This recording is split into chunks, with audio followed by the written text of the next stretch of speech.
Good afternoon, Lynn Fisher and Kurt Elder here on our streets for another winter but sunny day here and a fun interview, I think, for everybody.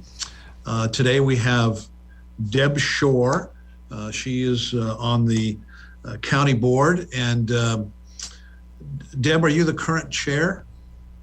Well, I will be as of tomorrow. Our first meeting of 2022 occurs tomorrow morning, the 4th at 9 a.m. And election will be held at that time. I have served as vice chair this past year, and that is our tradition that the vice chair moves into the chairperson role the following year. Gotcha. Well, for those listeners who aren't familiar with you, Deb, if you could give us some background, please. Tell us what you do besides the county board, and then tell us about how you got to be on the county board. I'd be glad to. I came to Lincoln for college back in, let's say 1983, and fell in love with this community and fell in love with my future husband. And we decided to stay and raise our kids here, become involved in this community. I have a background in business, in finance. I worked in the banking industry for quite a while, and then had the opportunity to work for KOR when she was governor, and then did some nonprofit and community fundraising initiatives, and then had the opportunity as our girls grew to get involved once again in the governmental and the political scene.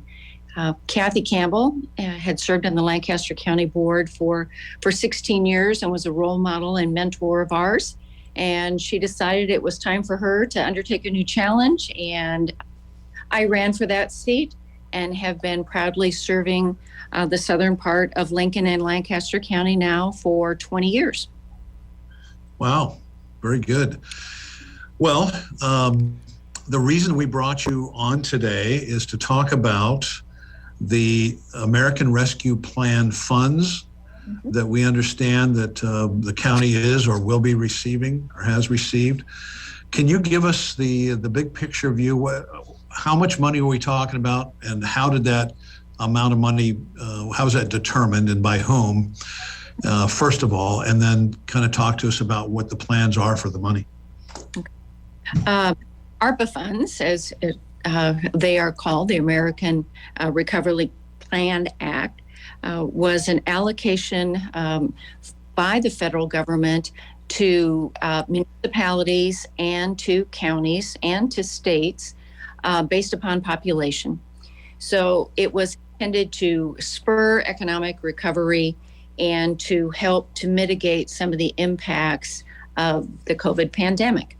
So Lancaster County, based on population, was allocated $62 million, and the city of Lincoln, based upon population, received $43 million. So between the two of us, working together, had the opportunity to invest over $100 million in making our community stronger, and again, recovering from some of those devastating impacts of the pandemic. So we worked with the city, knowing kind of what their strengths were and what our strengths were, to develop a joint package. When the original rules and regulations came out from the federal government, and I might note that they're still working on revising some of those rules and regulations, there were very specific ways that counties could utilize those funds. And there are 5 main categories. So I'm just going to run through those real quick for you to support the public health response to the COVID pandemic. That's number 1. Number 2, to address negative economic impacts from the pandemic, to replace public sector revenue loss was the 3rd category, to support broadband infrastructure was the 4th, and then 5th, to support equity-focused services. So those would be to provide services to those who were negatively impacted, whether it was from health disparities or housing issues, educational or early childhood issues. So we weren't free to spend it on anything that we wanted. Our first step was kind of to talk about some ideas that we had as the county board and to work with our department directors and fellow elected officials. And then we also did a community survey inviting residents to rate those 5 categories as to what they thought was most important. When did all this happen? I guess I have to admit that I kind of missed out on the the public hearings and all that. So was this something that was publicized through the media, or how did it go out? Yes, that is correct. It's something that both the city and the county, we did joint press releases on when we developed our initial plan. We had several working sessions that were open to the general public. We talked about some of our thoughts and ideas, as I mentioned before, working with our fellow elected officials and our department directors. And I think the survey was open for, I think it was like 60 days. Seems to me it closed back in the summer. But we have been talking about ARPA funding for now going on a year. Okay, very good. So now you have a plan. Is it settled yet, or is it still in the works? Well, we had kind of an initial plan based upon those broad categories. And as we've kind of fine-tuned some of that, some of those dollar allocations have changed. And while some funds have already been expended, the majority of them are still in, quote unquote, the county bank account. And I might back up just a little bit. When I mentioned $62 million, the first half we received last summer, and the second half we will receive this coming summer. They call it tranches. So the first tranche in 2021, and then we'll receive the remainder this coming year. So I can maybe talk about some of those kind of broad categories that we had initially kind of discussed, if that would be helpful. Well, sure.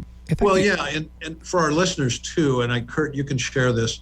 There's on the is it the county website, Kurt, Lancaster County? There's an outline. Sure. So it's the easiest way to find it is to go to lancaster.ne.gov, and if you would go to the departments and you go to budget and fiscal, there's in the left-hand column there's a section called American Rescue Plan Act, and the report is found at the bottom of the line. It says the recovery plan performance report can be found here, and it's not quite as clear, so he's got to click on here, and it's a wonderful report, details galore, and that's what we're kind of using as our base today, just to have this conversation. But Lynn, if I could jump in, and then also Deb, if I could just jump in, if we can go back to a little bit about how the choices for these broad allocations were made. And I know we'll get to those, perhaps 5 and broader issues, and then perhaps some of those more specific things. But when we look at those reports, surveys, and commissions that were reviewed, some of those documents are really big documents. It's like it's the 6 you have listed within your plan would be the Lincoln Lancaster County Comprehensive Plan, which just recently finished their 2050 update. Wonderful effort. It would be your County Board Commissioner survey. I'd like to learn more about that. The Joint Budget Committee, the Visitors Promotion Committee information, the County Board of Health, and then the Work Innovation and Opportunity Act, their local plan, or it's the WIOA local plan. Those are some pretty big, hefty plans. I've read the comp plan, the WIOA Act, which I'm a glutton for punishment for reading that thing, because it's right. There's a lot there. And so there's a lot of information in these plans, and you have these very specific things that you can spend money on. Mm-hmm. I don't want to say it was as easy as just going through those plans and just highlighting what is possible and having your staff prioritize those things. Was that the process, or what did that internal process feel like? Well, in knowing these were one-time funds, the county board was very specific about programs that would benefit from a one-time infusion of cash. In other words, we didn't want to hire additional staffing or provide anything that was going to require ongoing resources, because then you have what is called a financial cliff. You become dependent on this, outside source of funding, and then once it's gone or dries up, then you are back to relying on local property tax dollars. And there is, I believe that all the funds need to be committed by 2024 and expended by 2025. And so it's a pretty short time frame, really, for those funds to be allocated and expended. So we wanted to make sure that we were already working with existing planning documents that we already have, which you had mentioned, the comp plan and the Board of Health and the tourism study. So many others, probably. Sure that we were pulling on existing data, that we were working with information that was already out there that kind of fit long-term with what the goals and objectives of the county were. Perhaps not apples to apples, but it is interesting to be comparative. If we would go back to, say, 2010, 2009, we had a large source of capital available to us through a group of private persons, and they went through studies and plans and whatnot, and they said, how can we help the community grow? We'll be champions of those projects. They had pillars within our community. So that's how things like arena and just big improvements, community building activities happened in our community, because that was kind of a once in a generation thing. And this feels like, hopefully it's a once in a generation thing, because I don't really want to go through this in another 20 years or so.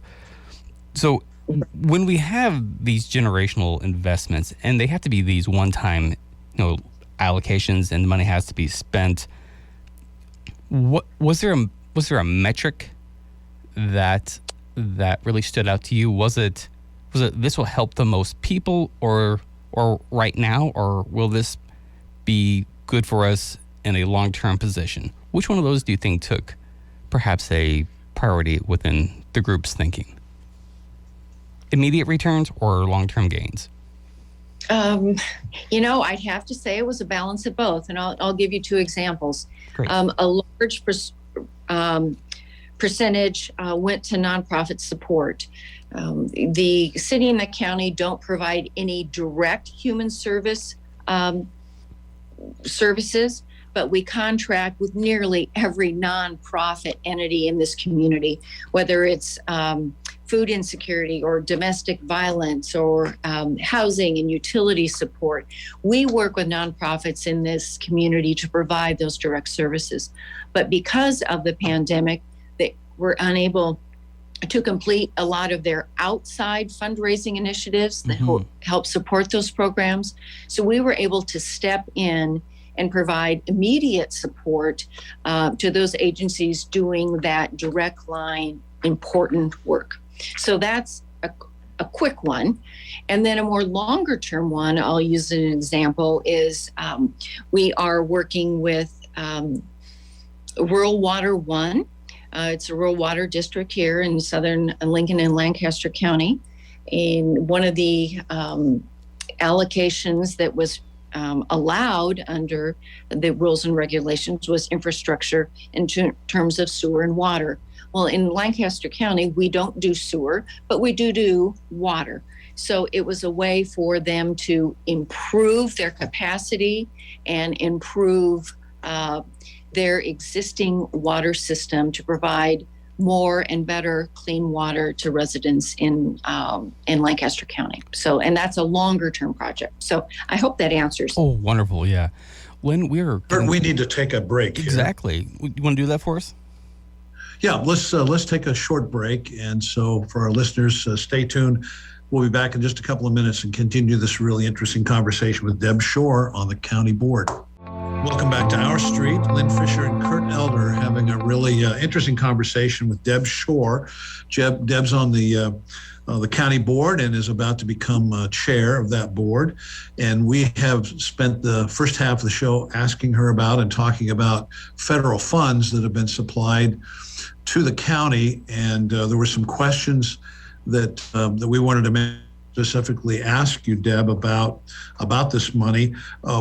And one of them I have that's you and I didn't talk about at the break is the rental and utility assistance funds that tenants and landlords are taking advantage of right now. Is that a whole separate funding source that's not included in here, is it? It is not part of the ARPA package, but it is part of the federal support that came down. And I'm glad you brought that up because there are still funds that have not been drawn down that are available to landlords in both the city and the county that we need to have people utilize. So if you are listening and or are a landlord or a rentor that could use assistance, please reach out to the City of Lincoln or Lancaster County. You can find the contact information on the website and request more information about those programs because there are funds set aside for that purpose. And we'd appreciate you guys helping us get out the word on that. Sure. Absolutely. We actually talk about that here on the show quite a bit. So then, thanks for bringing that up. Yeah. So Deb, I'm just curious on how this money can be used, this ARPA money. For example, if people are interested in property tax relief or road and infrastructure use, is that something that you can do or not?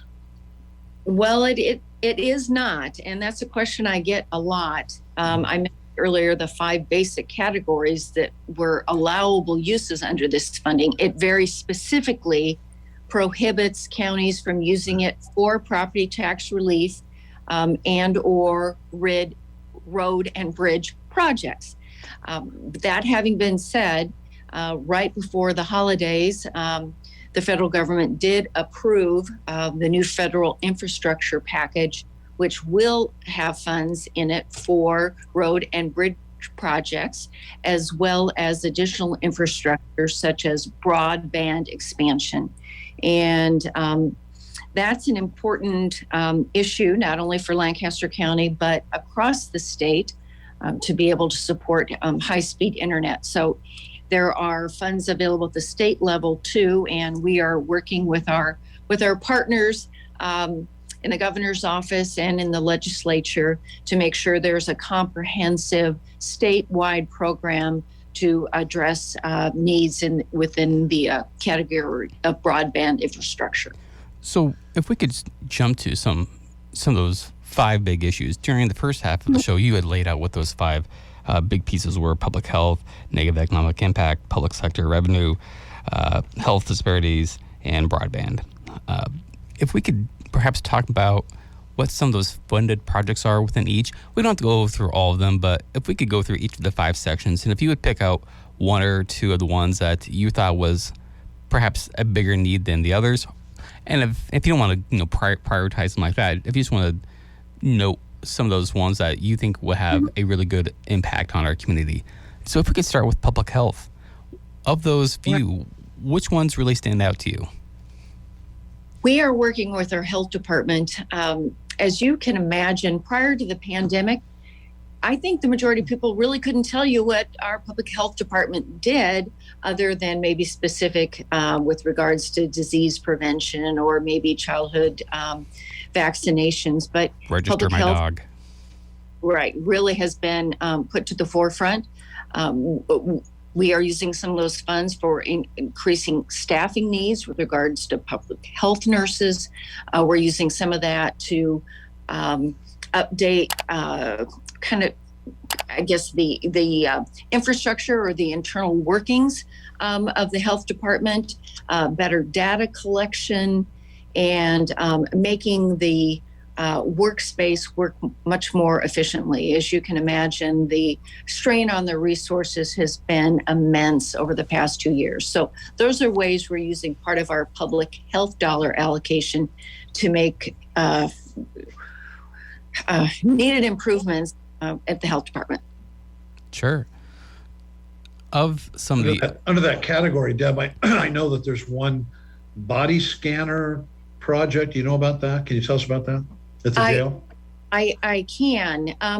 One of the things that our jail staff has to do is to do a full body pat down, body cavity check of anyone coming into the jail to make sure that they aren't bringing in any contraband into the facility. And you can imagine that is a very hands-on process. And so one of the things that we did was purchase body scanners for them to use. So it is done electronically, much like you might imagine when you are going through TSA, but much more complex machinery that's able to check for contraband to prohibit it from being brought in. Okay.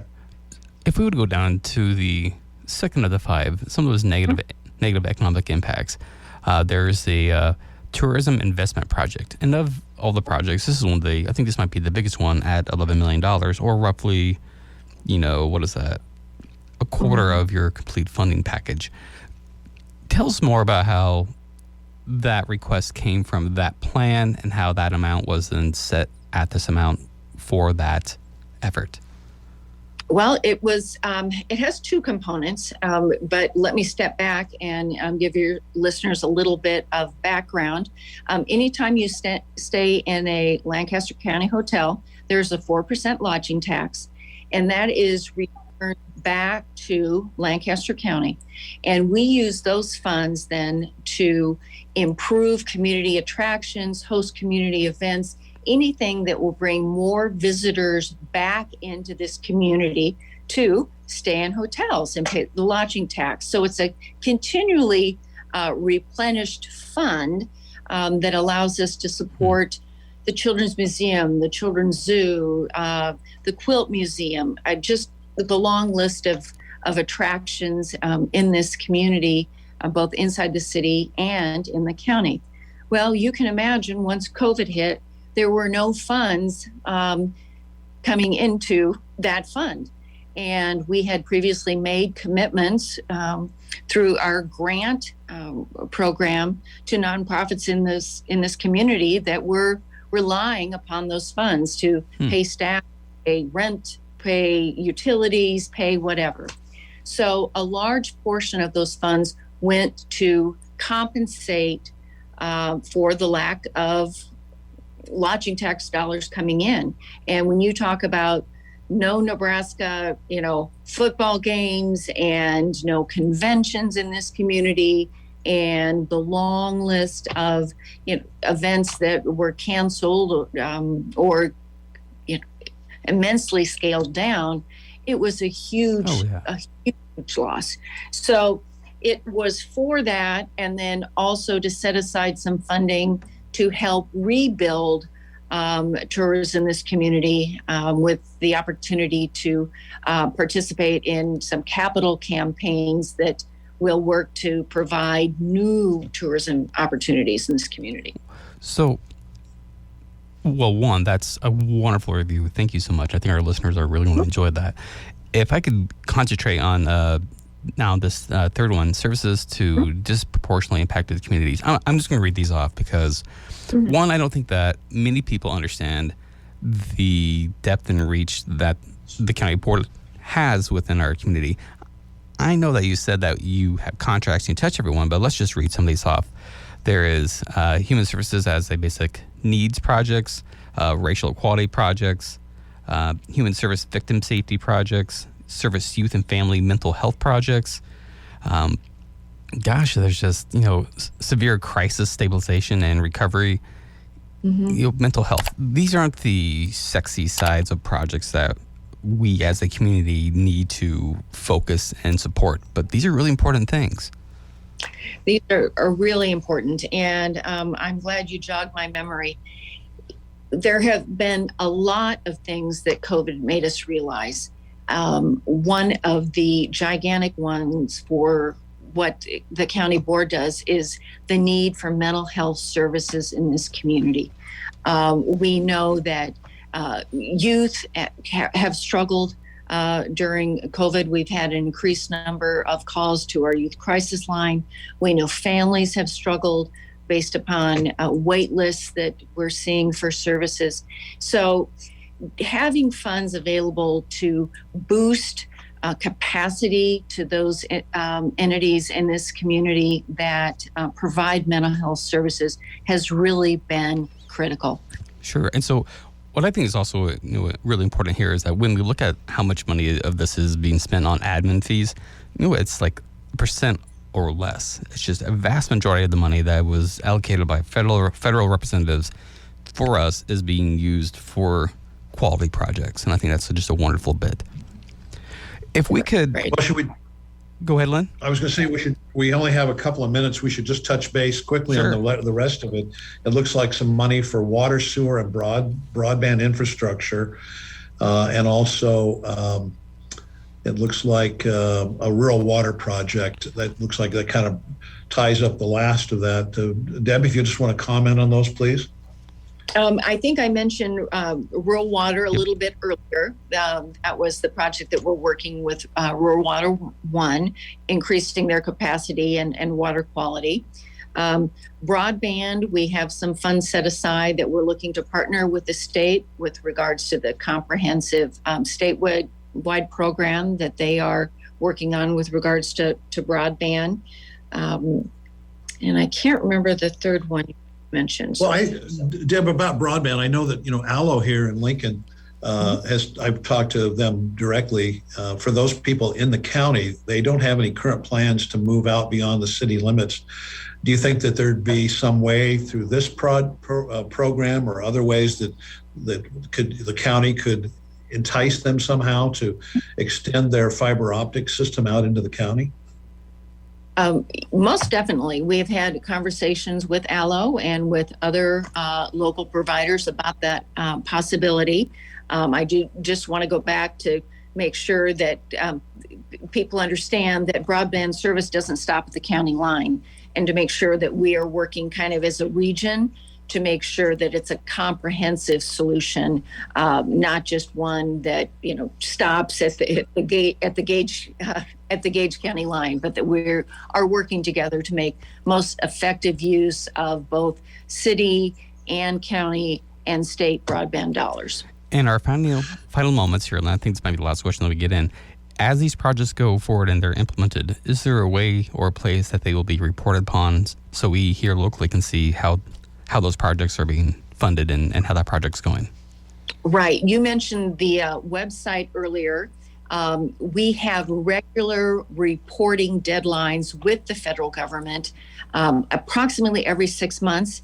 And every time a report is filed with the federal government, it will be available on the website under our budget and fiscal tab as well. Mm-hmm. It will outline funds that have already been allocated, such as the body scanners, and then plans that we are still working on, for example, rural water or a youth mental health crisis facility. So things that have already been spent and things that are still in the works, your listeners will be able to find on the Lancaster County website. Well, Deb, we want to thank you so much for coming on the show, and we would like to invite you back for a follow-up one of these days down the road. And so good luck to you on the board, and hope everything goes the way you plan it. And for our listeners, stay tuned for Here Nebraska FM, and Kurt and I will see you next week. Thanks.